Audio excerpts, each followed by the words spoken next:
privilégio de receber o professor Fábio Steiben, que é diretor executivo do ITS Rio, afiliado do Berkman Klein Center da Universidade de Harvard, pesquisador visitante da Universidade da Califórnia em San Diego, e hoje vai bater um papo comigo sobre o tema da privacidade. E deu um título extremamente sugestivo para desenvolver esse tema, que é a exposição da intimidade, o privado que se torna público. Talvez seja, nessas palavras todas, uma série de desafios para o nosso novo normal. A experiência da intimidade exposta, um privado que se publiciza e uma série de desafios que decorrem daí. Mas já vou passar a palavra a ele e agradecendo profundamente a você, professor, por estar comigo aqui nessa reflexão gostosa. Então, vou começar perguntando para você, como é que a experiência do home office se tornou quase que lugar comum em meio à pandemia, né? Em meio à quarentena? Como isso tem modificado a relação entre a intimidade e a publicização, né? A publicização da figura do trabalhador ou da trabalhadora? Olá, professor. Muito obrigado pelo convite. Um grande abraço para quem está ouvindo. Bom, o home office com certeza não existe mais. O que a gente entendia por home office era a exceção de você estar no escritório. A gente mudou essa relação. Você vê lá, São Paulo, por exemplo, o serviço público já disse que você tem que escolher se vai trabalhar de casa 1, 2 ou 3 dias. Mas você vai. A gente já viu aí grandes empresas que falaram, olha, agora eu tenho um funcionário que não vem mais para o escritório. Outros falaram, olha, não tem mais escritório.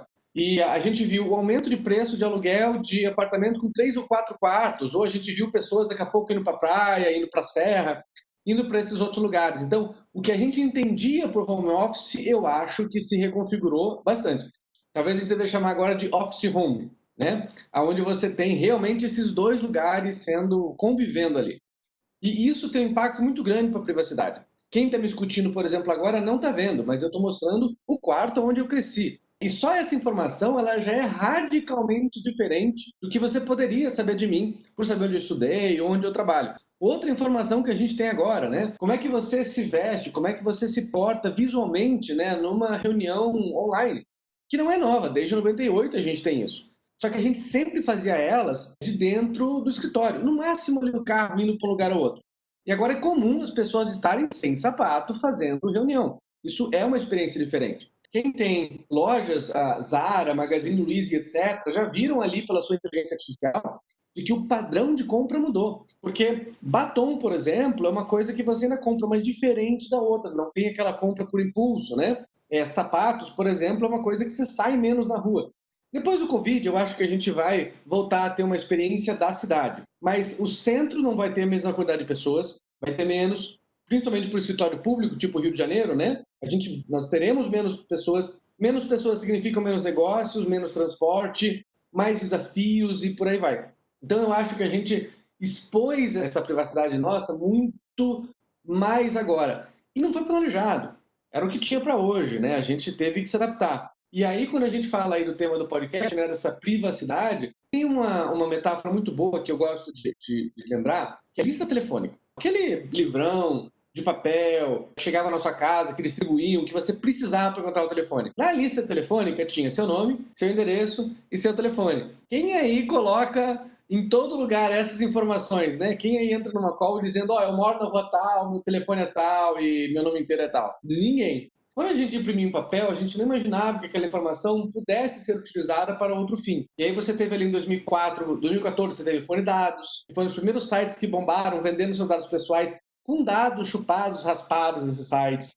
Depois esses dados que foram qualificados daqui a pouco para você fazer marketing multinível e outras coisas, tudo por causa de um papel que tinha uma informação que a gente não se deu conta ainda da privacidade. Então eu sei que o home office não é o que foi antes, porque a gente já sabe que mudou, mas o que vai ser esse office home a gente ainda não sabe, porque essa experiência da privacidade ela ainda vai ser construída. Agora a gente tem mais crianças aparecendo nas reuniões, o que antes era uma exceção que dava até na BBC, olha, entrou o filho nessa sala, agora é comum. A gente tem mais cachorros, a gente tem mais obra, a gente tem mais roupas confortáveis, a gente está muito mais exposto, né? E eu acho que a gente está, ao mesmo tempo, tendo menos pessoas, porque a gente vê todo mundo assim, né, do meio para cima, mas a gente não vê o resto, a gente não tem essa experiência de multidão, a gente perdeu o cafezinho, né, de você parar, o elevador, esse espaço de sociabilidade que tinha a carona para o trabalho.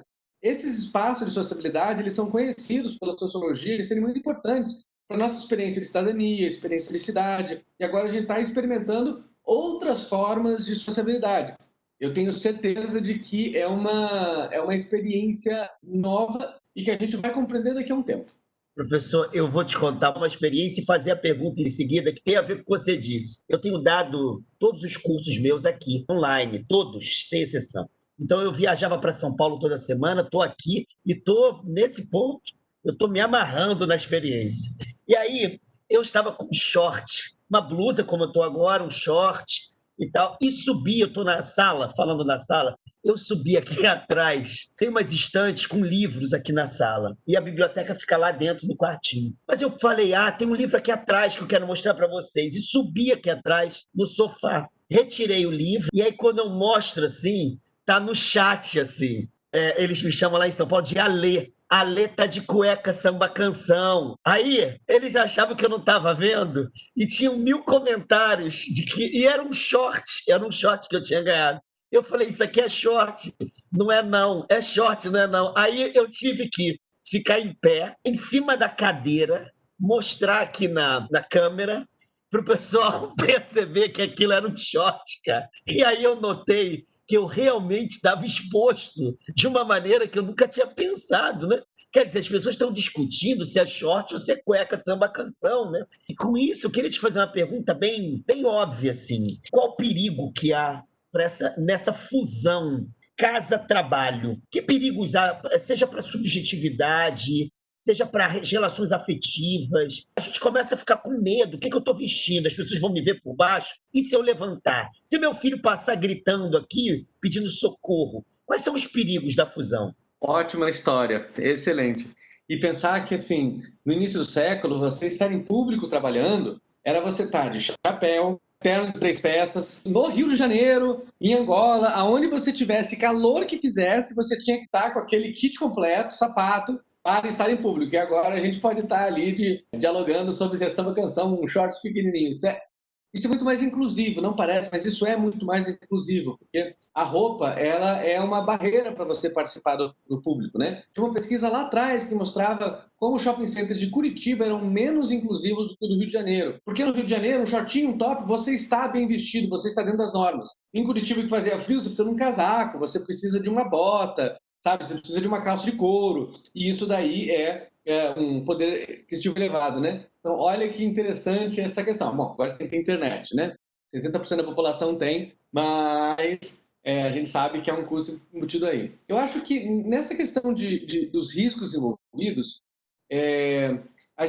eu vou primeiro começar com uma reflexão que eu fiz, logo que eu vi, uma das primeiras resoluções que saíram sobre teletrabalho foi da CNJ. E aí eu fui falar com alguns magistrados e eles perguntaram o que eu achava. E eu falei, olha, a primeira coisa que eu estranho nessa resolução é que parece que trabalhar de casa é um benefício. Parece que, assim, você tem que trabalhar daqui, se você tiver bom comportamento, mérito, metas e etc., você pode trabalhar de fora. Só que você vai ter que fazer o relatório A, você vai ter que pegar o carimbo B, você vai ter que fazer tudo. Tinha toda uma questão assim de ver que eram duas características diferentes de trabalho, sendo teletrabalho ou algo mais burocrático com benefício. E aí, o que eu refleti sobre aquilo, eu falei, gente, eu acho que vocês estão assim, acostumados com o normal. E talvez esse novo que vocês estão falando, vocês estão olhando para trás. Porque o teletrabalho, ele é diferente. Ele não é melhor, ele não é pior, ele é diferente.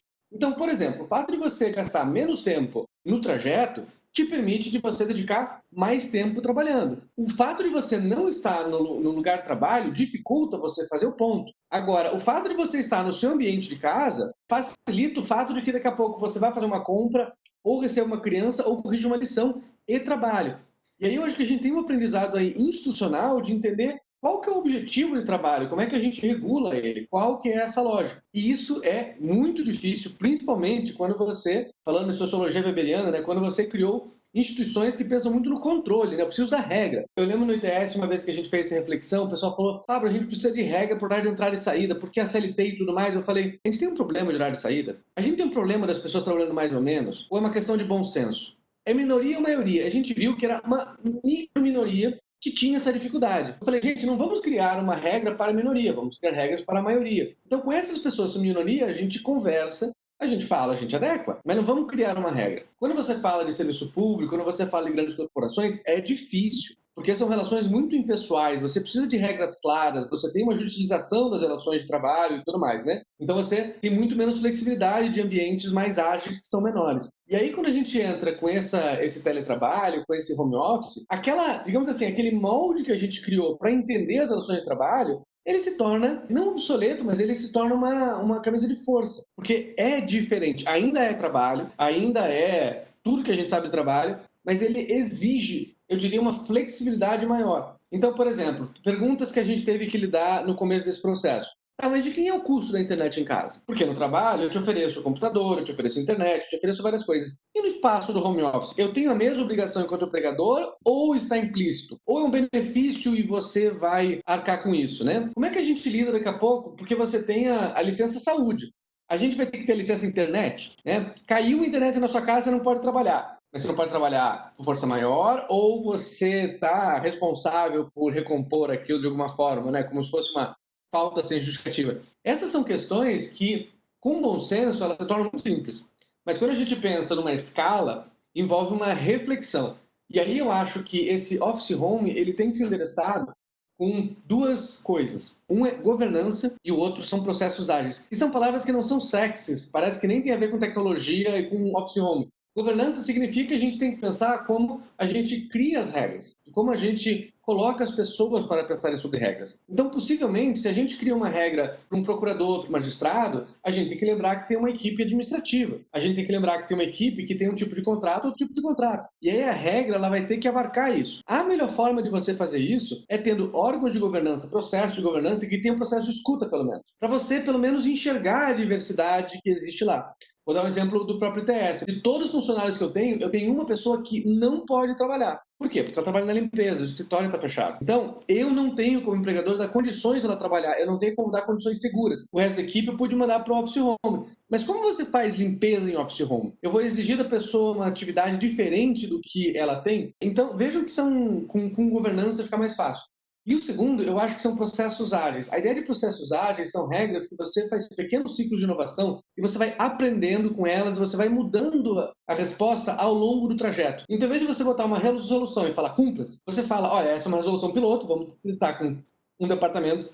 Aí você aprende, coloca com 5 departamentos. Aí você troca, faz, daqui a pouco, valendo por um mês. Então, você faz essa prototipação de regulações para que ela vá se desenvolvendo. Me parece que é tão grande esse office home que a gente está falando, que sem um processo ágil de governança, a tendência é a gente criar regras que são exclusivas.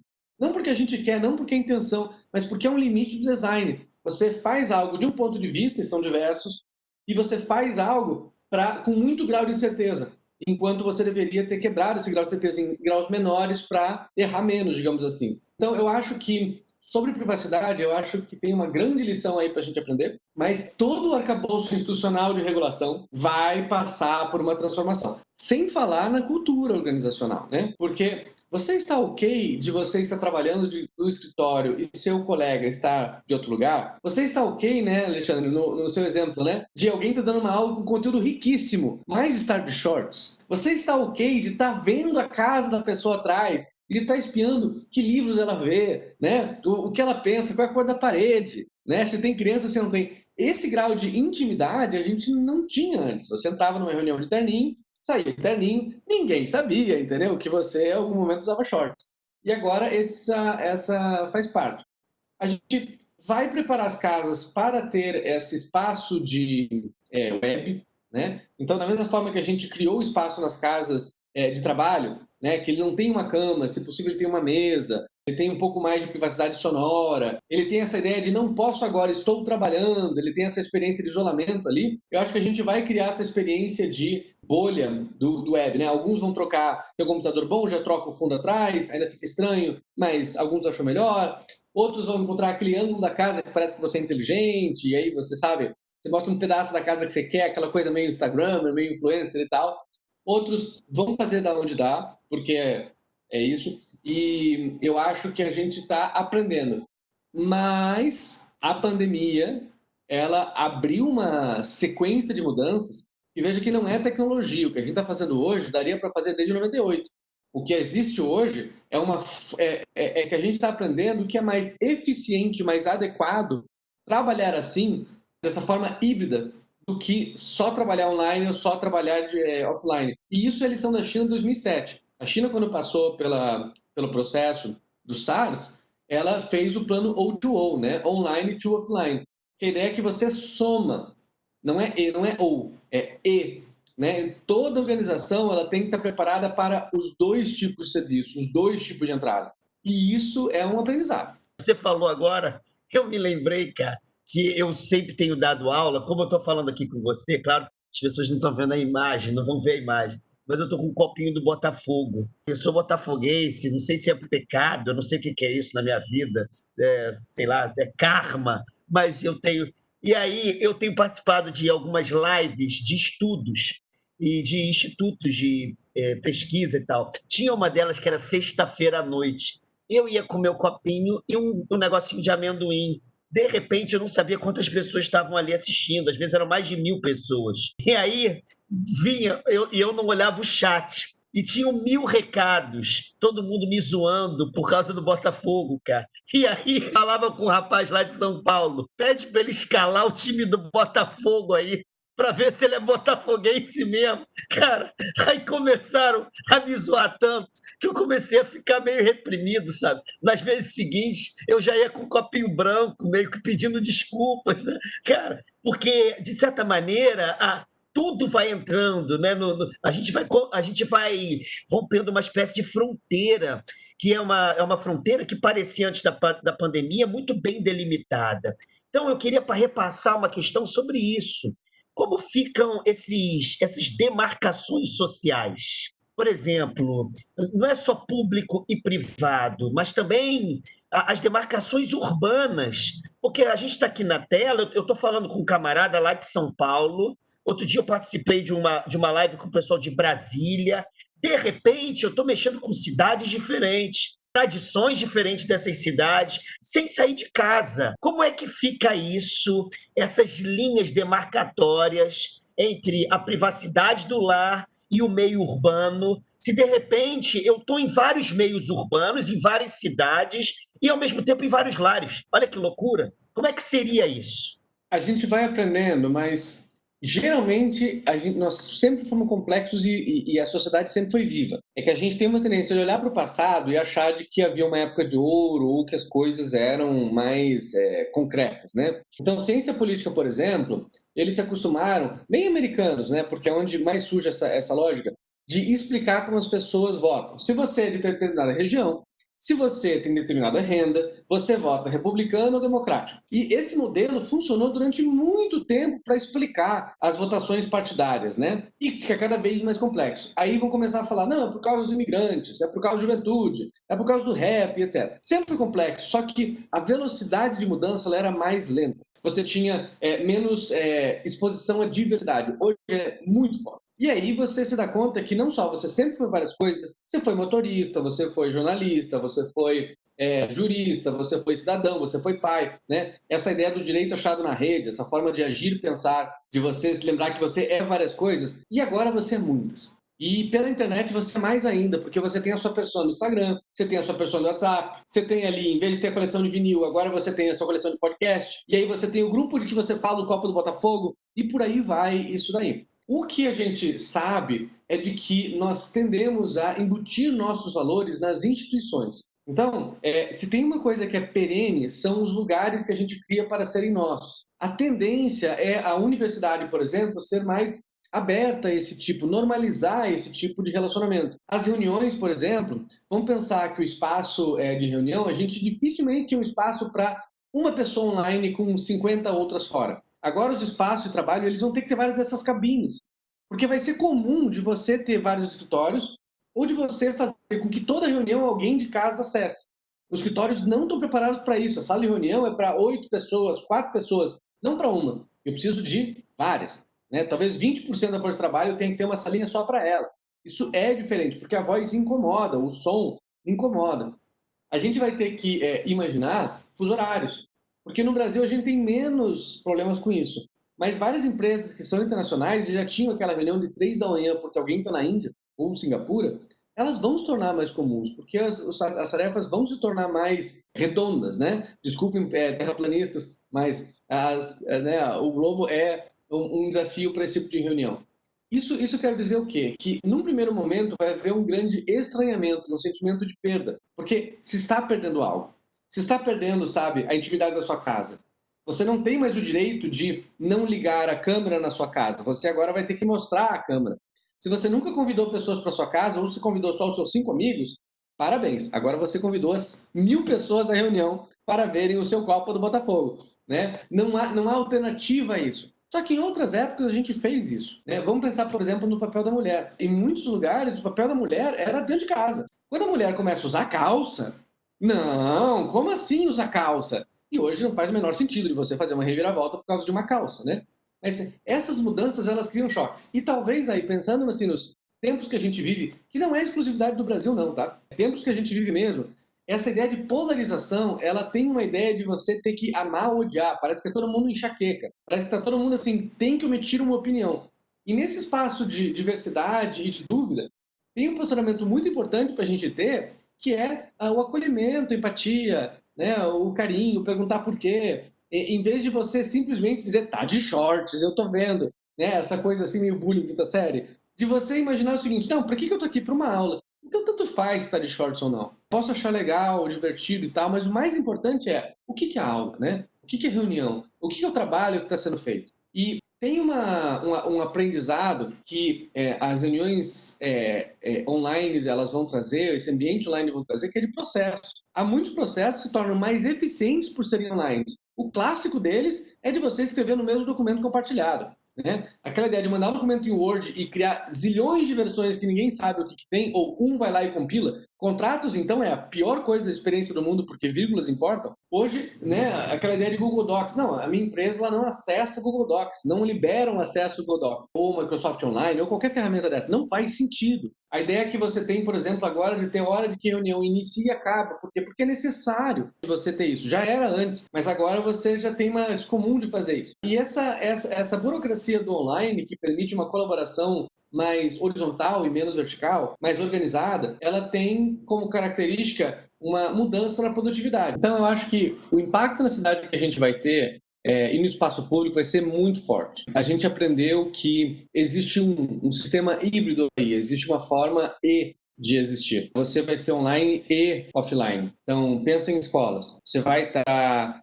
tem criança que vai estar na escola e fora da escola. Estudante que vai estar na universidade e fora da universidade. Gente no trabalho e fora do trabalho. E eles vão estar na mesma atividade. Essa é uma reorganização. Tem a ver com quanta internet vai estar disponível para a gente usar. A gente precisa de muita internet agora. Tem a ver com que áreas da cidade vão ser possíveis de se conectar a esse espaço. E tem a ver de como a gente vai adaptar as instituições que se mudam mais lentamente com esse tipo de burocracia, com esse tipo assim de lógica que permite a gente rever essas relações de trabalho e de convivência. Aí, pensando nos 3 pontos, eu vou eleger 3 pontos principais. Acho que o primeiro é a gente reconhecer que o teletrabalho existe. Né? Antes ele talvez fosse uma exceção ou fosse quase invisível.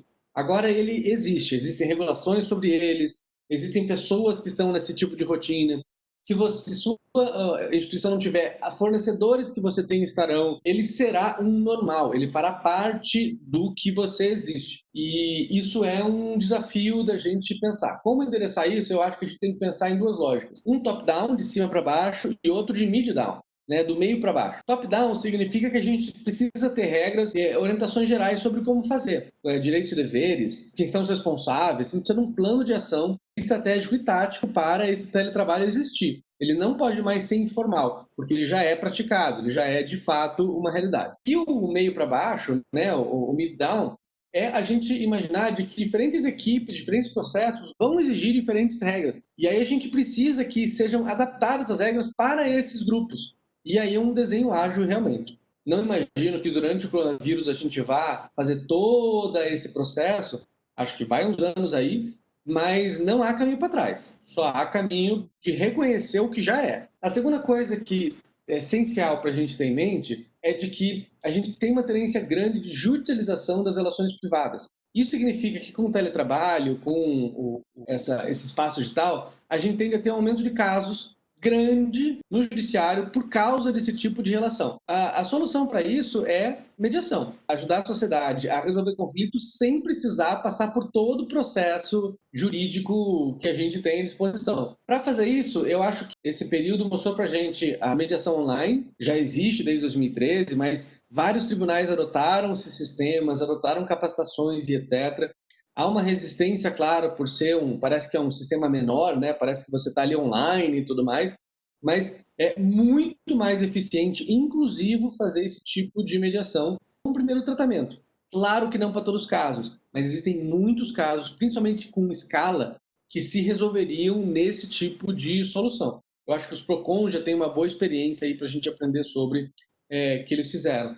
E lembrar que a mediação online ela é mais inclusiva, porque o dinheiro para o ônibus, a roupa para você ir até o tribunal, ela é um desafio. Se 30% da população não tem internet, você imagina, né, o desafio que é dessas pessoas irem até a defensoria pública ou irem até um tribunal. Então, esse digital ele tem uma possibilidade de inclusão. Para quem lembra aí do Pokémon Go era instalar e jogar. Alguns lugares na favela não tinham rua, era mais difícil. Aí sem rua, porque não tinha mapa, né? Não apareciam. Mas olha essa experiência de instalou e usou. Aí você pode dizer que Pokémon é só um jogo e etc. Mas ele mostra o potencial que a gente tem no digital de promover uma inclusão onde antes havia exclusão. De você botar um sistema digital onde antes só havia o papel.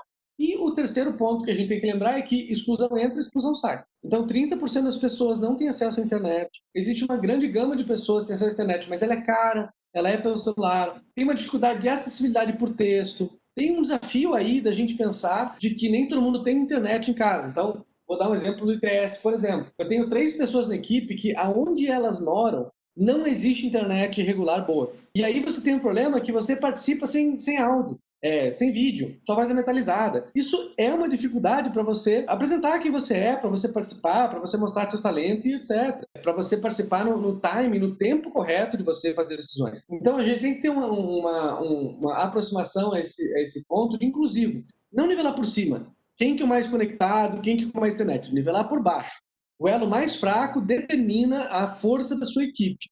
Quem que não tem internet? Quem que tem dificuldade? Tem coisas simples, por exemplo, o WhatsApp, todo mundo aprendeu a usar, ele é muito fácil de você aprender. O Slack não é fácil. E aí você tem essa questão de pessoas, tem pessoas mais velhas na equipe, ou pessoas que estão menos letramento ali, de pegar o computador e sair rodando, o Slack é estranho. As pessoas falam menos. Se elas falam menos, elas são excluídas. Então eu acho que tem que lembrar que exclusão entra, exclusão sai. E processos que são excludentes, a gente já tem eles na vida real, né? Nesse escritório real, a gente já tem vários desses, né? A gente seleciona os andares mais altos para as pessoas mais poderosas, porque a gente imaginou de que o andar de cima é melhor que o de baixo. Ou quando o elevador é muito lento, é o contrário, né? No Senado é o contrário, os andares mais baixos são disputados porque o elevador é lento. A gente criou essa vestimenta que você consegue, né, pelo broche, pelo terno, a gente consegue meio que dividir as pessoas. Não precisamos transportar isso para o mundo digital. A gente tem, mas não precisamos.